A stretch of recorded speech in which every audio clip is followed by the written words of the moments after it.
Welcome to Blind Spots, a podcast where we're helping you fill the gap between what you want to do with your money and what you actually do. We are professional investors, writers, and financial planners helping you navigate the complexities of finance to optimize what you can control and cut out the rest.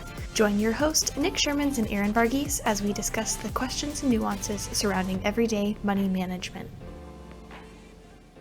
Welcome back to another episode of Blind Spots. Today we are going to be talking all about distributions in retirement. So when you retire, you lose your regular income. Where does that money come from? And we see this go multiple different ways depending on the person. So we are going to talk through the recommendations, the right way to do things, and the most tax efficient way to do things. And this is one of the most common questions that we get. Right? You spent a lifetime, 30, 40 years, 50 years even for some people, building and saving, and that's pretty straightforward. But when it's time to reverse that and you start to live off your portfolio, to draw on assets, that's often not talked about. So we're going to cover what's the most tax efficient place to take withdrawals, some pitfalls that people fall into, and some things you can think about as you approach your golden years. And if you're already retired, we're going to walk you through how each account is taxed, each account type is taxed, and the most tax efficient order of operation for getting your funds out of those accounts. Okay, so first let's start with the basic knowledge, the three basic types of accounts and their tax treatment. Sure. So Roth is probably the easiest. So we're just going to focus on when the money comes out. We're not talking about dividends or investment income or anything like that. We're talking about you call up your advisor and say, I want $3,000, okay? That's where we're picking this up at. So if you take money out of a Roth, and I'm assuming everyone is of the retirement age, okay, so over 59 and a half. Taking money out of a Roth, tax-free, okay? So you're not paying any taxes on that. That's easy. A traditional IRA, so you have a 401k, you have an IRA, maybe you have a 401k that rolled into an IRA. You take funds out of that. Let's say you live in Oregon, you're paying your federal personal tax rate and your Oregon personal tax rate for every dollar that comes out of that. And every dollar is added to your income for the year. Correct. It's cumulative. Lastly, and the most flexible and least straightforward is a taxable account, a brokerage account, a after-tax joint account. There's many names that come with it, but essentially, this is money you've already paid tax on, you're investing it, and when you take it out, it's really taxed in one of two ways. So let's say you bought Apple stock at $1,000 in January, okay? It goes up 100%, you sell it in June of the same year, okay? So you paid $1,000 gain, sold it for $2,000. That $1,000 gain that you have is a realized capital gain. It's a short-term gain because you owned Apple stock less than 1 year. So you're gonna pay your personal federal rate and maybe some state tax as well, okay? Let's say you bought that Apple stock in January for $1,000. The following January, so it's been over a year, you sell that same Apple stock for $2,000, $1,000 gain. You're gonna pay, in most cases, 15% federal long-term capital gain and maybe some long-term state capital gain tax as well, okay?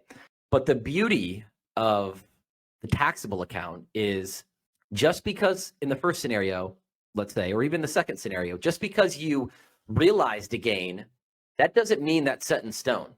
So let's take the same example where I realize a capital gain. Let's say I sell a stock in March of 2023, and I have a $10,000 realized capital gain, okay?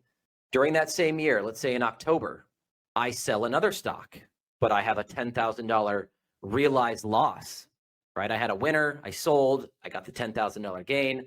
I've also got a loser, which I sold. I have a $10,000 loss.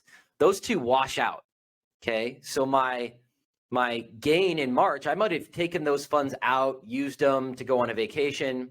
I essentially got money out of my account, sold in October, sold another position at a loss, thus wiping out my capital gain. I enjoyed my vacation.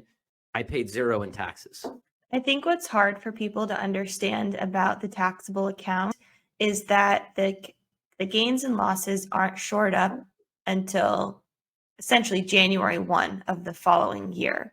Right, which is why when we do some of these exotic direct indexing or trying to reduce a position that has a deep embedded gain, like let's say a portfolio is out of whack, it's got a concentration in stock, a mutual fund that you don't want to own anymore, and that's held in a taxable account.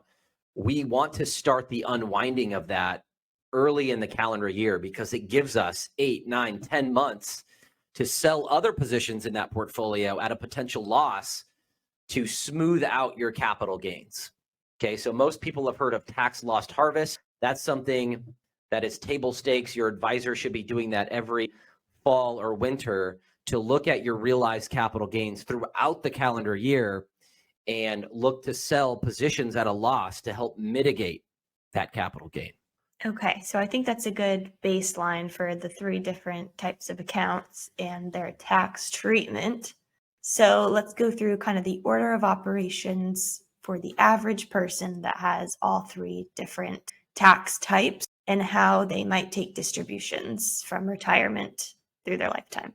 So before we get to that, I think it's important to note it's really nice to have different pots of money because it allows you options, right? If you've worked and invested in your 401k your whole life, you've rolled that 401k into an IRA and that's all you have, that's great. That's a good job of saving. But this conversation is not for you. If you have a traditional IRA, a Roth, a taxable account, this is where you can start to prioritize certain accounts and where you take withdrawals from to create the least amount of tax drag in your current plan. And everybody wants to save on taxes. You know, we talk a lot about taking the low-hanging fruit and how it's important to focus on the things we can control.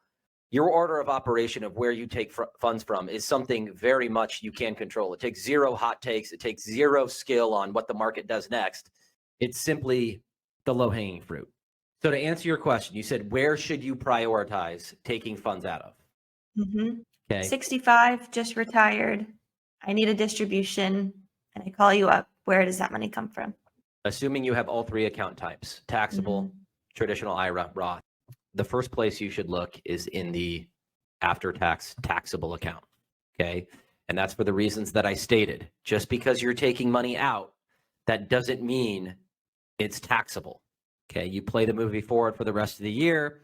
If you have a skilled advisor, they will do whatever they can in their power to help reduce or even wash out your capital gain. If there was any saving grace about 2022, that was an ugly year. Everything was down. That allowed us to go in and get rid of positions that we did not want to own, that were not part of our asset allocation, that were over allocated or overweight within a strategy. Okay, so every fall, part of our operation at Pure is we go through every taxable account and we look to reduce all of our clients' realized capital gain throughout the year. Okay, so that taxable account really is not prioritized in building up in mainstream advice, but I actually think it's a really powerful tool for taxes, especially when you start to draw on assets. Mhm. So long story short, sorry, go ahead, Aaron. I think that it's underrated in terms that it's always last on the list of accounts to fund because there's no immediate tax advantage. No, it's true. Like people care about taxes, and with a 401k, with an IRA, you potentially get instant gratification in reducing your tax bill today. Mm-hmm. With a taxable account, you're still potentially getting a tax benefit, but it comes way later down the road. And most people want something today. Mm-hmm. So we have to be a little bit more forward thinking. Oh, the other thing I was going to say is if you want to invest, but you don't want to have your money locked up until you're 59 and a half, it's just another vehicle that you can still do that. But if you need to access the funds, you have access to it. No, Penalty free. and that's a really good point. And for me personally, and I don't want to go off the rails here because we're talking about taking money out in retirement, but I can say I'm 41. Of course, I save money in my 401k. That's great. But I can't access that money without taking a penalty for another almost 20 years. So I like the flexibility of having a after-tax account. I don't get a tax break today, but it's nice to be able to access that money if I come into a pinch or want to make another investment or anything like that. And it's especially great for people who retire early before 59 and a half. So And we'll talk about that in a different podcast. We've talked about it in the past, but true magic can happen if you have a sizable taxable portfolio and you retire early. food for thought, but please continue. Okay. So the next place, so we talked about the taxable account. That's the best place to take funds out, okay, from a tax standpoint. The next best place is a traditional IRA. Now, back to my earlier comments, anything you take out of that is going to be taxable at the Fed and state level potentially, okay? And you need to be mindful of the income tax brackets. If you're single, if you're married, you need to understand what's going to push you into the next highest bracket. Like I just had a client meeting yesterday. We looked at all of her income and we decided, okay, you really need to stay below 95,000 in income, in ordinary income for 2023. So you need to understand your breaking point because it could affect your healthcare benefits. It could affect all sorts of other things. Okay. Taxable first, traditional IRA second. The last place that you should look is a Roth. And this strikes people as kind of odd because the money comes out tax-free. But think how powerful. Let's say you have 100,000 in your Roth account. Let's say you invest that over, let's say you retire and you're going to invest that over the next 20 years and you take that 100,000 and you turn it into 350,000. Like that's a really powerful pot of money. 350,000 tax-free. Like if you adjust that up for taxes, like let's say you magically turn that 350K into a traditional IRA, right? That's more like 550,000 or 500,000 when you consider, when you pull funds out, you're paying taxes. So don't sell yourself short on the magic of compounding over time a tax-free pot of money. And in previous podcasts and blogs, I've talked about how your Roth should be invested more aggressively, all things being equal, to your true household risk profile because you want to maximize that tax-deferred benefit. It doesn't make any sense to own a short-term bond, let's say, in a Roth IRA because you're not really capitalizing on that tax-deferred growth benefit. So I'm speaking in general terms. Your situation could be different. You could make the case for taking money out of a Roth if you took money out of a traditional IRA and it could bump you up to a higher tax rate. So there's one-off cases. This is not black and white. We're speaking in general terms. Taxable account first, traditional IRA second, Roth last. Yeah, and for all of those reasons that you just mentioned, that's why it is so empowering to have options because every situation is going to be different. Everyone has different moving parts. So if you can pick and choose where you take money from, it can save you a lot of money, especially in taxes in the long run. Yeah, what's that saying that you like so much?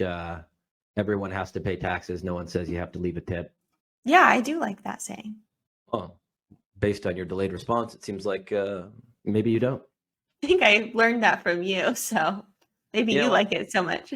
Morgan Stanley said that. And for those of you that listen to me know that I don't like anything having to do with Wall Street because I came from that world. But Morgan Stanley did say that. So hat tip to Morgan Stanley. There are some good that comes out of it. Okay, I think that about does it. I hope you enjoyed that. Well, let's talk about some kind of real world examples, case studies where we've seen this breakdown. So just as one quick example, we often see clients anchor to some nonsensical things. They make decisions based off of personal emotions, beliefs, etc. So one way that we see this show up is with money that has come through an inheritance. So in this situation, we have a client who received an inheritance in a taxable account. And again, there's a lot of emotion that comes with that. Oftentimes you will associate that money with the person who you received it from. And this client was more interested in taking money out of a traditional IRA than the taxable account because they didn't like seeing the taxable account go down over time. It's hard to see that because you receive that money from a loved one. You don't want to see that go away. It's kind of one of the last pieces that you have from them. So again, there's a lot of emotion that comes out of it, but we're not doing our job if we aren't recommending the right account to take it from to save them the most money. And we can make recommendations all day long. Ultimately, it's up to the client and what they want to do. But that's just one way that your personal biases can show up in not making the most prudent choices in distributions. Well, and in hard and fast numbers, this would equal tens of thousands of dollars in unnecessary taxes paid. Mm-hmm. And when you take a plan that's favorable and you start leaking tens of thousands of dollars every year for 30 years, that's one thing that can throw you off the rails. Okay. Mm-hmm. Another way I've seen people screw this up, and I don't know what this says about marital dynamics or what have you, but they'll take the attitude of what's mine is mine and what's yours is yours, and let's keep it separate. And I'm going to take funds out of this account and not that account, so they kind of silo it off, and it's not really a team approach. And that can lead to some leaks as well, which again, I'm not saying that there's marital problems or they're on the verge of divorce or thinking of anything like that. It's just more of it's not a team approach. It's not a cohesive unit. It's more siloed off. Mm-hmm. That would be a great podcast episode, managing finances as a married couple. Yeah, no, like I really like that because we all can speak to it. If you're married, you can speak to it. Mm-hmm. And I think they fall in a few different categories, but we can leave it there. So tune back into Blind Spots sometime for that episode. But I think that wraps it up for this one. So if you have any questions about taking distributions, you can reach out to us at insight@pureportfolios.com, and we will see you in the next one.